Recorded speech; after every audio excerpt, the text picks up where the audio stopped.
Terima kasih masih bersama saya Doni The Kaiser dalam New Normal. Kita lanjutkan bincang-bincang kita tentang 5G. Wih, keren banget kalau sudah bicara 5G, pemirsa ya. Ini bicara masa depan. Tapi Pak Dirjen, Pak Ismail, Ya, masa depan kita juga sangat dipengaruhi oleh regulasi, Pak. Undang-undangnya ya, masih aransemen lama. Gimana Pak Dirjen menjawab tantangan ini? baik. Saya setuju sekali ya bahwa di dalam industri infrastruktur telekomunikasi itu regulasi merupakan salah satu komponen yang penting ya, karena sangat memberikan kontribusi penting agar infrastruktur itu bisa diberikan kepastian hukum dan diberikan keyakinan kepada para investor yang membangun itu bahwa investasi yang dibangun itu memiliki kepastian dan jangka panjang. Ya, Dan seperti disampaikan oleh Pak Heru tadi, pemerintah tidak tinggal diam. Alhamdulillah kita sudah memasukkan hal-hal yang sangat krusial dan penting di dalam Undang-Undang Cipta Kerja kemarin, sehingga dengan perbaikan di dalam Undang-Undang Cipta Kerja dan kemarin pun sudah ditandatangani oleh Bapak Presiden peraturan pemerintah yang terkait dengan regulasi atau turunan dari Undang-Undang Cipta Kerja yang terkait dengan pos, telekomunikasi dan penyiaran, maka sebenarnya kita sudah memiliki landasan yang cukup kuat gitu untuk bisa lari dengan cepat mempersiapkan infrastruktur ini. Hal-hal yang penting yang ada di dalam Undang-Undang Cipta Kerja sudah disampaikan sedikit oleh Pak Heru tadi. Pertama adalah memberikan ruang untuk melakukan sharing, berbagai macam sharing. Sharing infrastruktur, sharing frekuensi, sharing jaringan infrastruktur pasif, infrastruktur aktif dan sharing frekuensi itu sudah diberikan landasan yang kuat di dalam Undang-Undang Cipta Kerja dan turunannya. oke. Nah, mengapa infrastruktur sharing khususnya frekuensi sharing ini penting? Karena di dalam 5G kita ketahui 5G ini membutuhkan frekuensi yang luar biasa besarnya untuk memberikan optimalisasi pemanfaatan layanannya agar layanannya menjadi optimal di masyarakat. Dan frekuensi yang tersedia itu kalau bisa di-sharing maka akan setiap operator itu tidak harus memiliki frekuensi sendiri-sendiri, tapi bisa melakukan kerjasama dalam bentuk sharing frekuensi untuk 5G ke depan. Kalau frekuensi 5G itu harus memiliki frekuensi, idealnya memiliki frekuensi secara lengkap di low band, middle band, dan super data layer atau high band. Kenapa? Karena spektrum frekuensi ini merupakan landasan untuk membangun 5G itu tergantung areanya. Jadi kalau di low band itu sifatnya adalah coverage band. Jadi dia secara natural frekuensi yang rendah itu memancarkan dalam wilayah yang lebih luas. Maka seperti Indonesia ini sangat membutuhkan frekuensi low band ini. Maka di dalam Undang-Undang Cipta Kerja, alhamdulillah Pak Doni, kita sudah menetapkan analog switch off.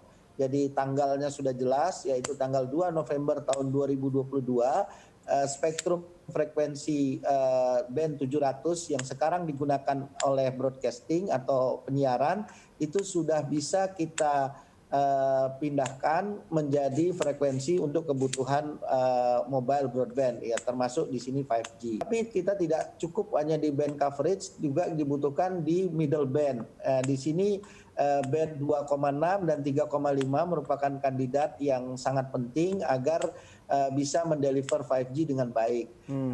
Di band 3,5 kita sudah melakukan beberapa kali uji coba dengan teman-teman operator untuk memastikan adanya kemungkinan co-sharing di sana, co-channel antara satelit dengan 5G. Tapi lagi-lagi Mas Doni, saya ingin mereminding, jangan kita terjebak urusan 5G ini hanya urusan spektrum frekuensi. Ada berbagai macam hal lain yang harus disiapkan oleh teman-teman operator juga untuk mendeliver 5G secara maksimal. Salah satunya adalah fiberisasi. Jadi kami berharap teman-teman operator sekarang menggelar fiber optiknya sebanyak mungkin, karena 5G itu tidak hanya di urusan last mile, tidak hanya urusan di connectivity ke pelanggan. Setelah ke pelanggan, dari BTS sampai dengan core network dari teman-teman operator itu harus dalam posisi yang terkoneksi dengan fiber optik. Karena kalau tidak terjadi bottlenecking, jadi 5G-nya tidak akan terdeliver dengan baik. Oke, Pak Marwan harus dijawab, silakan. Fiberisasi khususnya nih. Baik, baik Mas Doni, Pak Dirjen, betul bahwa memang bukan hanya frekuensi, Berikutnya itu adalah fiberisasi. Kita mulai saat ini itu sudah sangat gencar-gencarnya melakukan fiberisasi. Challenge kita itu adalah di beberapa hal, Pak. Pertama, perizinan. Kita berharap Undang-Undang Cipta Kerja ini bisa menyederhanakan perizinan. Jadi fiberisasi ini ada dua. Ada landline, ada submarine yang terkoneksi ke Tier 1 atau Tier 2 yang memang mengelola data center untuk internet worldwide. Gitu ya. Jadi itu penting sekali karena perizinan yang lama kita membutuhkan sekarang speed up, Pak. Butuh perizinan yang begitu cepat. Begitu perizinan yang cepat. Bukan hanya pemerintah pusat, tapi juga pemerintah daerah. Undang-Undang Cipta Kerja sudah melibatkan bahwa pemerintah daerah terlibat dalam memfasilitasi infrastruktur sosial yang ada. Misalnya pedestrian, gorong-gorong, tiang-tiang, itu yang di-sharing juga tadi disampaikan Pak Dirjen dan juga disampaikan Pak Heru. Nah, jadi nanti kalau masyarakat melihat ini kok gali lagi ya itu memang dilarikannya untuk 5G. Yang ketiga biasanya challenging-nya untuk penyelenggara ini harga sewa, Mas. Karena use case-nya kita yang ada di sini tuh harga tuh harus affordable. Jadi masyarakat mendapatkan harga yang affordable. Sehingga regulatory charges-nya atau regulatory cost-nya itu kan bukan hanya pemerintah pusat sampai ke pemerintah daerah. Harapan kami juga sama-sama menurunkan harga regulatory charges atau menurunkan regulatory cost lebih rendah. Agar apa? Agar dirasakan bahwa teknologi memberikan manfaat untuk welfare, kesejahteraan masyarakat. Ya kan, Pak? Ekonomi digitalnya meningkat. Betul. Nah, jadi itu harapan kami, Mas. Jadi memang challenging-nya pertama tadi fiber optik, sharing, harga, perizinan, edukasi pemerintah daerah. Ini ada 540 kabupaten kota. Yang harus kita sosialisasikan dan edukasi. Jadi memang nanti di Kominfo kami sering ajak untuk berdiskusi dengan kabupaten kota, terutama regulatory charges terhadap penanaman fiber optik itu disewa, Mas. Jadi kalau masyarakat mau tahu, itu ditanam betul, diinvest oleh operator, tapi sewa lahannya adalah ke pemerintah daerah, atau ke pemerintah provinsi, atau ke pemerintah pusat. Nah, harapan kami harga sewanya murah. Supaya apa? Harga per giganya itu nggak mahal. Tapi Pak, ini menarik ya. Sebentar, ini Pak Heru, saya mau minta pendapatnya Pak Heru. Kalau tadi Pak Dirjen Pamparan juga sudah bicara soal sharing spektrum ya, spektrum sharing ini. Nah, kaitannya dengan kalau kita nih Pak Heru nih, kalau saya sebagai masyarakat pengguna, pengennya teknologinya makin canggih, tapi harganya makin murah. Nah, terkait dengan spektrum sharing, kemudian bagaimana investasinya di masa depan, bagaimana menjawab tantangan ini Pak Heru?